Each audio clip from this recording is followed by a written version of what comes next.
Se até hoje você nunca conseguiu entender por que tem tanta guerra envolvendo Israel, esse conflito com a Palestina e por que tem tanta guerra até hoje, eu vou explicar de uma forma fácil com uma linha do tempo de tudo que aconteceu até chegar nesse ponto. Lá em 1500 a.C., a região onde fica Israel hoje em dia era chamada de Canaã, e lá viviam vários povos diferentes. Os que mais se destacavam eram os hebreus, que depois viraram os judeus, e os filisteus. Lembra deles porque eles são importantes depois. 300 anos depois, em 1200 a.C., essa região toda foi conquistada por Jacó, aquele lá da Bíblia mesmo, que teve uma revelação divina onde Deus mudou seu nome para Israel e falou que Canaã era a tão falada terra prometida. Então Jacó, agora Israel, e seus seguidores e descendentes habitavam a região, que eram os israelitas, judeus. Nessa época, os filisteus, que eu citei lá no começo do vídeo, quase não existiam mais, eles foram se miscigenando e acabaram perdendo sua identidade. Só que essa região era tão sagrada e tão importante que começou a ser conquistada por vários povos e impérios. E toda vez que algum povo conquistava esse lugar, eles ordenavam que os judeus fossem saindo de lá, o que é chamado de diáspora, é a dispersão dos judeus pelo mundo. A primeira diáspora foi em 722 a.C., quando o Império Assírio invadiu e começou a mandar os judeus saírem de lá. Em 586 a.C.,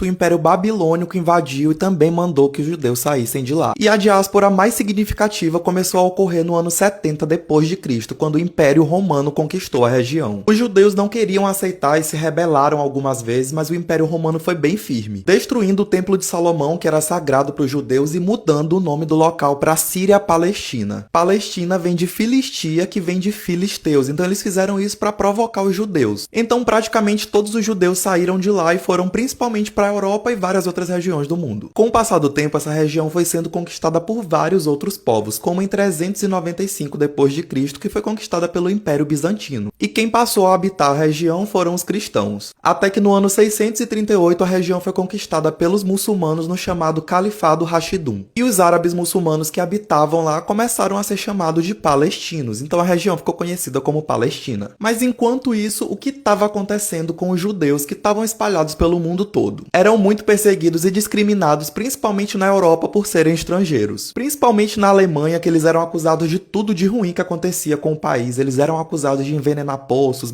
crianças, principalmente na Alemanha, onde eles eram acusados de tudo de ruim que acontecia com o país. O que se agravou ainda mais com o nazismo de Hitler até acontecer o Holocausto, onde mais de 6 milhões de judeus foram mortos em campos de concentração, o que acelerou e fortificou ainda mais o sionismo, que já existia, que é um movimento bem polêmico que afirma que os judeus têm direito de voltar lá para aquela terra prometida que eu falei no começo do vídeo, que é bastante controverso porque envolve aquela questão de supremacia racial, mas isso é assunto para outro vídeo. E para tentar levar esses judeus que sobreviveram para um local seguro, a ONU fez a seguinte proposta em 1947. 55% da região da Palestina vai ficar com os judeus, onde vai ser criado o Estado de Israel, e lógico que os judeus acharam isso ótimo e concordaram. E 45% iam ficar com os palestinos, que eram os povos que já estavam nessa região, e seria criado o país Palestina. Os palestinos não aceitaram, se rebelaram e declararam guerra contra Israel junto com vários outros países, porque afinal eles já estavam lá há mais de 1000 anos, então eles não queriam deixar suas casas, né? É como se chegassem no Brasil e falassem: olha, a terra antigamente não era dos indígenas, então metade da terra agora vai ser para eles e quem tiver na parte deles vai ter que sair. Com certeza ninguém ia gostar, né? Israel acabou ganhando essa guerra porque tinha um forte apoio militar dos Estados Unidos, e a gente sabe muito bem o porquê, né? A gente não pode esquecer que é uma região cheia de petróleo e gás natural. E em 1949, Israel acabou ocupando 78% do território. E os palestinos ficaram sem país oficial. Com isso, foi criado o Hamas pela Palestina, que atualmente controla a faixa de Gaza e a região da Cisjordânia, que alguns países acusam de ser um grupo terrorista, enquanto outros afirmam que é só um grupo de resistência. Isso foi virando uma bola de neve e de lá pra cá vários países começaram a apoiar Israel ou a Palestina, como o Irã, que é um dos principais apoiadores do Hamas e da Palestina. E digamos que todo mundo tá de olho nessa terra, porque é uma região sagrada religiosamente pros judeus, pros muçulmanos e pros cristãos, além de ser uma região muito rica em petróleo, gás natural e ser uma grande rota de comércio. E afinal, quem é que tá errado nessa história? Quem é o real culpado? Israel ou Palestina? Será que o grande vilão não seria o imperialismo, principalmente o romano e a Alemanha?